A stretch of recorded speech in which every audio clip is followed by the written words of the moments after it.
வணக்க நண்பர்களே, இந்த வீடியோல எதை பத்தி பார்க்க போறோம் அப்படின்னு பாத்தீங்கன்னா, விஷால் நடிப்புல வெளிவந்த முகுடம் வெளிப்படத்துடைய ரிவ்யூ தான் இந்த வீடியோல நம்ம பார்க்கிறோம். முகுடம் வெளிப்படத்துல விஷால், உஷாரா வச்சு இன்ஜினியரிங் சொல்லி நிறைய நட்சத்திர படத்துல நடிச்சிருக்காங்க. விஷாலை டைரக்ஷன் பண்ணிய இந்த படத்துக்கு ஜி பிரகாஷ் இசையமைத்திருக்கிறாரு. சூப்பர் பிலிம்ஸ் ஆர்பிட் சவுத் தயாரிச்சிருக்கிறாரு. ஆர்பிட் சவுத் அவர்கள் சூப்பர் பிலிம்ஸ் நிறுவனம் சார்பா 98 படங்களை தயாரிச்சிருக்காரு. இது வந்து 98வது படம்.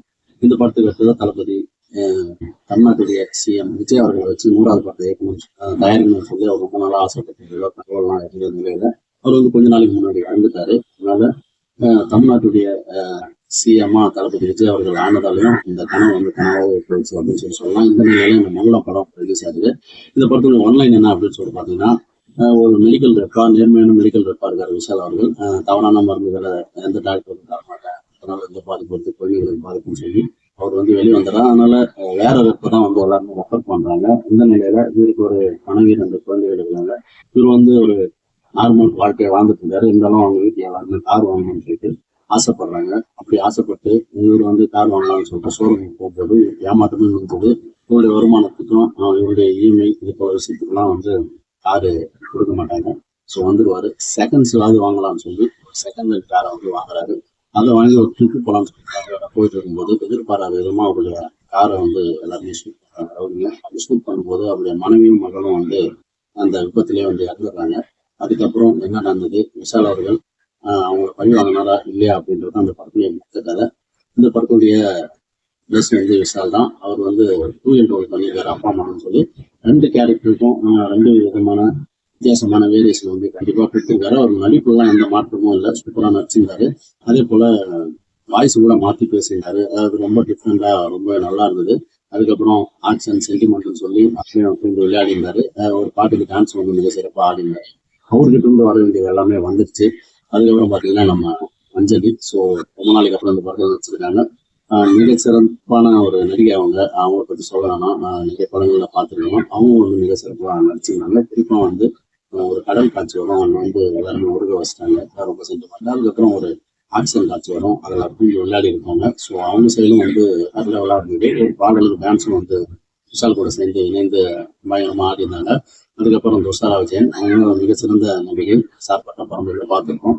ஸோ அவங்களும் வந்து இந்த படத்துல அவங்களுக்கு இந்த தான் கேரக்டர் வந்து எடுத்திருந்தாங்க. செட்டிலான ஒரு கேரக்டர், அதை வந்து அவங்க சூப்பராக பண்ணியிருக்காங்க.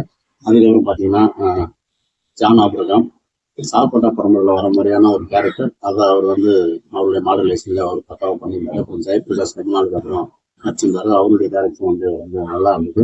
அப்புறம் இந்த படத்துல இன்னொரு விஷால் இருக்காரு, அவருக்கு ஒரு ஃப்ரெண்டா நடிச்சிருந்தாரு. அவருக்கும் வந்து முக்கியமான ஒரு கேரக்டர். அப்புறம் வில்லன்கள்லாம் நிறைய பேர் நடிச்சிருந்தாங்க. இந்த படத்துல நடிச்ச எல்லாருமே அவங்களுக்கு என்ன கொடுக்கப்பட்டிருந்தோ அதை வந்து பண்ணியிருந்தாங்க. அதுக்கப்புறம் வந்து நம்ம ஜி பிரகாஷ்குமார் இந்த படத்தை எப்படியாவது வெற்றி பெற வைக்கணும், இல்ல எலிவேஷன் பண்ணணும், அடுத்த சீனை இந்த படத்தை முடிஞ்ச அளவுக்கு நம்ம தான் தாங்கணும்னு சொல்லி அவர் முடிஞ்ச அளவுக்கு முயற்சி பண்ணி பிஜிஎம் சாங்ஸ் எல்லாம் வந்து கொடுத்துருக்காரு. ஆனா அது வந்து பெருசா ஒர்க் அவுட் ஆகல. படத்தை அவரால் அதில் முயற்சி பண்ணியும் அந்த படத்துக்கு அவருடைய மியூசிக்கும் வீணா தான் போயிடுச்சு அப்படின்னு சொல்லி நான் சொல்லுவேன். ஏன்னு சொல்லி பார்த்தீங்கன்னா ஒரு பயங்கரமான ஒரு பிஜிஎம் சாங்கோட ஒரு டியூன் வந்து முதல்ல இருந்தே அந்த படத்துல வரும். அது வந்து படம் பயங்கரமா இருக்கு அப்படின்னு சொல்லிட்டு அந்த பிஜிஎம் தான் காட்டும். ஆனா அது வந்து கடைசியில் அது வெறும் பிஜிஎம் மொத்தமாகவே போயிடுச்சு. அதே போல தெலுங்கு சாங் ஒன்று அந்த பாடலும் சூப்பராக, நடனமும் அவ்வளோ நல்லாவே இருக்கு. விஷால் மற்றும் அஞ்சலி ரொம்ப கஷ்டப்பட்டாங்க. ஒளிப்பதிவு, எடிட்டிங், அதுக்கப்புறம் டைரக்ஷன், இந்த 3ஐயும் சேர்த்து நம்ம பார்த்துடலாம். அதுதான் அந்த படத்துக்கு மிகப்பெரிய பிரச்சனையா நான் பாக்குறேன். இந்த படமே வந்து ஃபர்ஸ்ட் ஹாப்லாம் இருக்குல்ல, அதெல்லாம் வந்து ஏதோ ஷார்ட் பிலிம் மாதிரியே இருந்தது. ஏதோ பட்ஜெட் இல்லாம ரொம்ப புது ஒளிப்பதிவே ஏதோ கண்ணா பின்னான்னு எடுத்து வச்ச மாதிரி 2 ஒளிப்பதிவாளர் போட்டிருக்காங்க. ஆனா என்னன்னே தெரியல. ஃபர்ஸ்ட் ஹாப் ஃபுல்லாவே ஒரு மாதிரி ஏதோ சீரியல் மாதிரியும் இல்ல வீட்டுக்குள்ள எடுத்த மாதிரியும் ரொம்ப வந்து அந்நியமா இருந்தது. இந்த காலத்துல இப்படி ஒரு படமான்னு தோணுச்சு. அதுவே இது ஒரு பெரிய மைனஸா நான் பாக்குறேன். ஆனா இன்டர்வலுக்கு அப்புறம் வந்து படம் வந்து ஒரு ஆக்ஷன் படமா அதுக்குண்டான ஒளிப்பதிவுலாம் இருந்தது, ரொம்ப நல்லா இருந்தது. ஆனா ஃபர்ஸ்ட் ஹாப் வந்து படம் எடுக்க தெரியாதவங்க எடுத்த மாதிரி எனக்குலாம் ஃபீல் ஆச்சு. ரொம்ப வந்து ஒஸ்டா இருந்தது அப்படின்னு சொல்லி நான் சொல்லுவேன். அதுவே வந்து படத்துக்கு மிகப்பெரிய ஒரு மைனஸா நான் பாக்குறேன். அது மட்டும் இல்லாம ஸ்கிரீன் பிளே ரொம்ப நவரவே இல்லைங்க. ஃபர்ஸ்ட் ஹாப்லாம் வந்து ஸ்கிரீன் பிளேவே ரொம்ப ஒஸ்டா இருந்தது. குறிப்பா நம்ம ஃப்ரெண்ட்ஸுக்குள்ள பேசுறோம்ல, அது மாதிரி காமெடிகள் அப்புறம் நம்ம வீடுகள்ல நடக்கல அது மாதிரி காமெடிகளை வந்து டைலாகா வச்சிருக்காரு. விஷால் அவர்கள் தான் டைரக்டர்னு நம்மளுக்கு தெரியுது. ரவி அரசுன்னு சொல்லி ஆரண்ய காண்டத்தை டைரக்ஷன் பண்ணார்ல, அவர் தான் அந்த படத்தை டைரக்ஷன் பண்றோம் முன்னாடி தகவல் இருந்தது. என்ன நடந்ததுன்னு தெரியல. அந்த கதையை மட்டும் அவர் பேரை போடுறாங்க ரைட்டர் சொல்லி. அதுக்கப்புறம் விஷாலு என்ன காரணம் டைரக்ஷன் பண்ண வந்தாருன்னு சொல்லி தெரியல. ஆனா அர்ஜுன் கிட்ட அசிஸ்டண்டா இருந்தாருன்னு சொல்லிட்டு சொல்றாங்க. அவருடைய செய்கின் தாட்டம், அதுக்கப்புறம் ஏழுமலை இதெல்லாம் பார்த்தா வேற லெவலா இருக்கும். ஆனா இவரு எப்படி இப்படி எடுத்திருக்காரு அப்படின்னு சொல்லி தெரியல. ஃபர்ஸ்ட் ஹாஃப்லாம் சுத்த வேஸ்ட். செகண்ட் ஹாஃப் வந்து ஒரு மாதிரி நல்லா தான் போகும். ஆனா விஷால் அவர் ஒரு மாசான ஒரு நீங்கான ஒரு கேரக்டர்ல பண்ணியிருக்காரு. ஆனா அவர் என்ன சாதனைகள் பண்ணாரு அப்படின்னு சொல்றதுக்கான டீட்டெயில் இல்லை. அதே போல ஃபர்ஸ்ட் சீன்லேயே ஃபர்ஸ்ட் ஹாஃப்லேயே ஒரு சீன்ல வந்து விஷால் அவர்கள் காட்டுவாங்க. ஸோ அங்க ஏதோ சம்பவம் பண்ண போறாரு பெருசா அப்படின்னு சொன்னா அங்கேயும் சம்பவம் பண்ணாத விட்டாங்க. ஒரு கதையை எடுத்துக்கிட்டே நல்ல கதை மாதிரி தான் இருக்கு.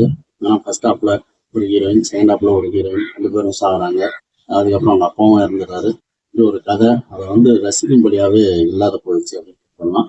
ஆனா செகண்ட் ஹாஃப் வந்து ஓரளவுக்கு அவர் நீட்டாவே பண்ணியிருந்தாரு அப்படின்றது தான் என்னுடைய கருத்து. இந்த படம் விஷால் அவர்களுக்கு டைரக்ஷனா ஒரு பெரிய டிராப் ஆகுது.